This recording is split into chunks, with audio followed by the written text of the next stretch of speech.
Jadi hukum kasih itu berbeda dengan 10 perintah Allah. Hukum kasihnya Kristus itu melampaui seluruh hukum, bahkan itu melampaui misfotnya orang Yahudi.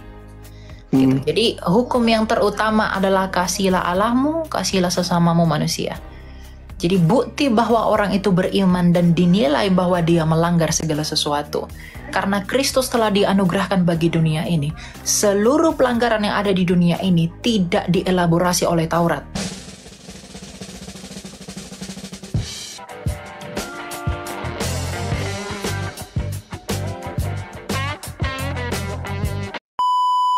Dikatakan pelanggaran akan hukum Allah. Nah, hukum Allah yang mana ini maksudnya? Sehingga orang Kristen bisa mengerti dengan ayat ini. Hukum Allah ya seluruh hukum lah. Hukumnya Tuhan Yesus sendiri. Kasihilah Allahmu, itu hukum yang pertama. Kasihilah Allahmu dan sesamamu. Kasihilah Allahmu dengan segenap hatimu, akal budimu dan kekuatanmu, dan juga kasihilah sesamamu manusia. Itu yang terpenting. Itu ritual agama itu belakangan. Yang paling terpenting adalah kamu memiliki kasih. Karena kasih itu yang menyelamatkan kita.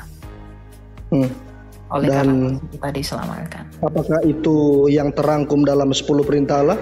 Oh tidak, itu berbeda. Oh berbeda. Jadi hukum kasih itu berbeda dengan 10 perintah Allah. Hukum kasihnya Kristus itu melampaui seluruh hukum, bahkan itu melampaui misfotnya orang Yahudi. Gitu. Jadi hukum yang terutama adalah kasihilah Allahmu, kasihilah sesamamu manusia. Jadi bukti bahwa orang itu beriman dan dinilai bahwa dia melanggar segala sesuatu. Karena Kristus telah dianugerahkan bagi dunia ini. Seluruh pelanggaran yang ada di dunia ini tidak dielaborasi oleh Taurat ataupun Dasatita.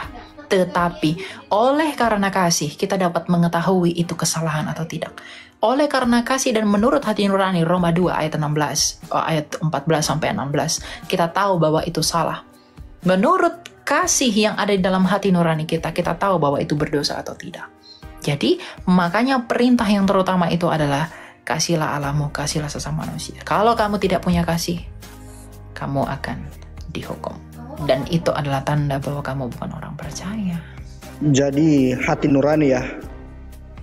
Ya, Roma 2 ayat 12 sampai 16. Saya sudah lupa ayatnya, tapi saya pernah baca bahwa hati-hati dengan hati nurani karena prinsip orang berbeda-beda tentang hati nurani. Nah, bagaimana? Betul, tetapi yang sudah mendengarkan Kristus itu harus satu di dalam kasih.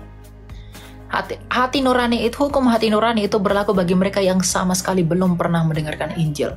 Tapi yang sudah mendengarkan Injil, mereka harus satu dan mempersatukan diri mereka dan tunduk kepada hukumnya Kristus, yaitu kasihilah Allahmu dan sesamamu manusia.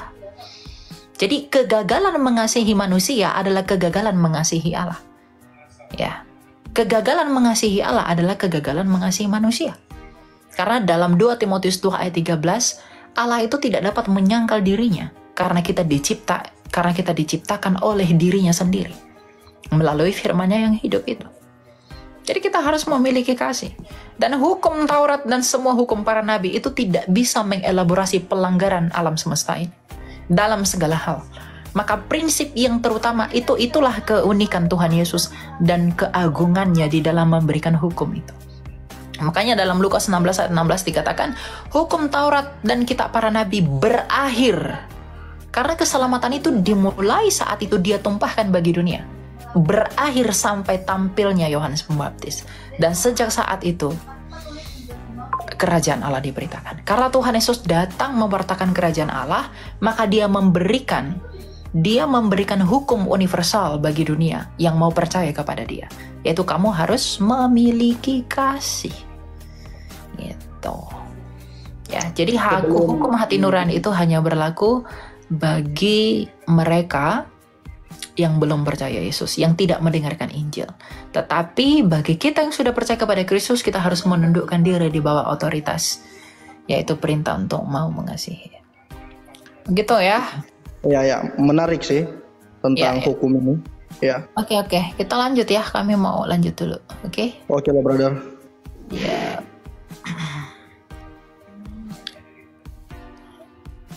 Siapa ini ya?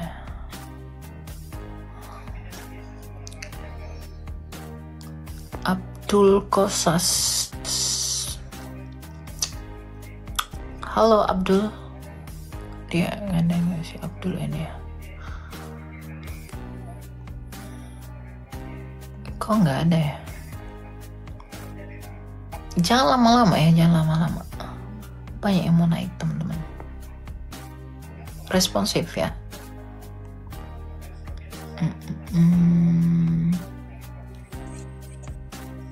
Ya silakan Desember, selamat siang. Halo Desember. Iya, selamat siang Kak. Ya silakan, ada yang mau kamu tanyakan?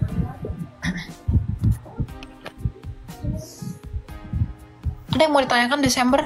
Kalau tidak ada, kita lanjut ya. Ya lanjut aja Kak, sorry. Ya silakan Yosua, selamat siang. Halo Yosua. Halo. Ya silakan brother, mau tanya apa? Ada yang mau ditanyakan? Gini.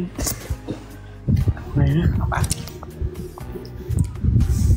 Kita kan nyebutnya itu Bapa sama Yesus itu sama aja apa gimana? Berbeda, Yesus bukan Bapa, Yesus adalah anak. Oh.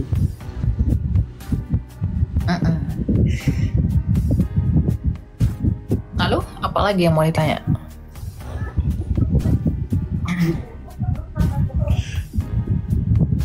Apa? Ada lagi yang mau ditanyakan? Kalau tidak ada, kita lanjut ya. Nggak ada Kak. Oke, ya. Yesus bukan Bapa ya.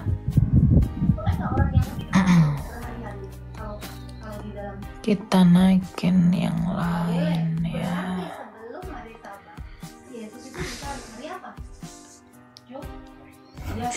Silakan Imran. Selamat. Shalom Kak. Ya, shalom. Ada yang mau ditanya? Ini mau nanya ini sih Kak.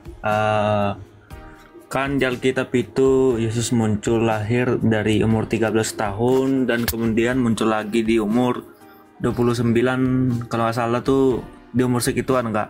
Nah Yesus di umur kekosongannya itu di mana dan sedang berbuat apa gitu Kak?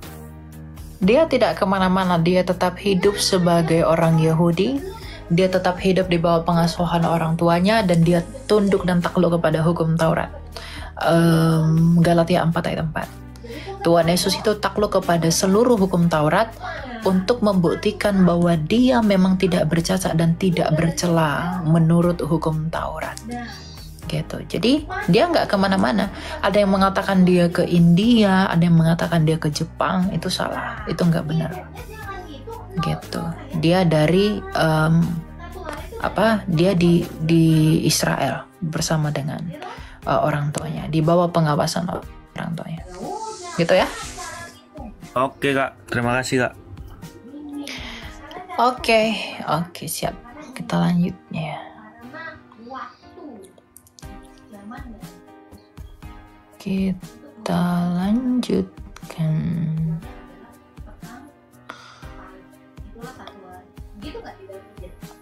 Silakan Daweno. Halo Daweno. Iya Kak. Ya silakan. Ada yang mau tanyakan? Saya mau tanya. Kan kita di sini banyak agama ya di dunia, terus setiap itu punya penyembah seperti Allah kan, terus jadi saya mau tanya di sini itu apakah Allah itu satu atau banyak gitu, karena di agama masing-masing itu kan punya Allah tersendiri. Jadi apakah itu kita Allah ini satu atau banyak begitu menurut Elia gimana? Allah itu hanya satu. Banyaknya agama di dunia ini itu adalah ciptaan manusia. Karena sejak semula ketika Allah menjadikan alam semesta dan manusia itu jatuh ke dalam dosa, Tuhan itu tidak pernah menjanjikan agama untuk diimani dan dipercayai oleh siapapun. Bahkan ketika manusia itu jatuh ke dalam dosa, yang Tuhan janjikan adalah yang lain, yaitu apa? Mesias yang datang dari keturunan perempuan itu yang akan menyelamatkan dunia ini. Jadi Tuhan itu nggak pernah menjanjikan agama kepada Adam, tapi dia menjanjikan seorang anak laki-laki yang datang dari perempuan itu yang akan menyelamatkan seluruh dunia. Nah, banyaknya agama di seluruh dunia ini adalah upaya dan usaha manusia untuk mencari Tuhan. Mereka melihat batu itu seperti unik, cantik, lalu kemudian ada kuasa dalam paham animisme. Kemudian mereka menuhankan batu. Mereka melihat, kok ini pohon ini bentuknya bagus, lembu, kemudian pohon ini daunnya dapat menyembuhkan. Maka mereka menuhankan pohon itu. Jadi banyaknya agama di dunia ini tidak menyimpulkan bahwa Allah itu banyak. Allah itu hanya satu dan Allah itu esa. Ya, tetapi orang-orang berusaha mencari Allah dan hal itu membuat mereka tidak mungkin bertemu Allah. Tetapi hanya satu solusinya, yaitu Allah sendiri melalui firman-Nya yang datang ke dunia ini mencari manusia. Melalui siapa? Yesus Kristus. Jadi Allah itu hanya satu, Allah yang benar, yakni Sang Bapa, bersama firman dan rohnya. Kemudian Allah itu yang esa tadi mencari manusia melalui firman-Nya yang hidup. Maka dia mengutus firman-Nya menjadi manusia ke dunia ini, itulah Yesus Kristus. Gitu. Jadi kalau dikatakan apakah ada banyak Allah? Enggak, hanya satu Allah. Tetapi berhala-berhalanya mereka itu ada enggak? Ada. Mereka membuat sendiri Tuhan-Tuhan mereka. Mereka menciptakan sendiri imajinasi mereka. Ya, sesuai dengan kepentingan dan kebutuhan mereka masing-masing. Tapi Allah yang hidup itu hanya satu. Dan itu ada di dalam kekristenan saja. Gitu. Ya. Baik, terima kasih. Baik. Oke, ya. Kita lanjut.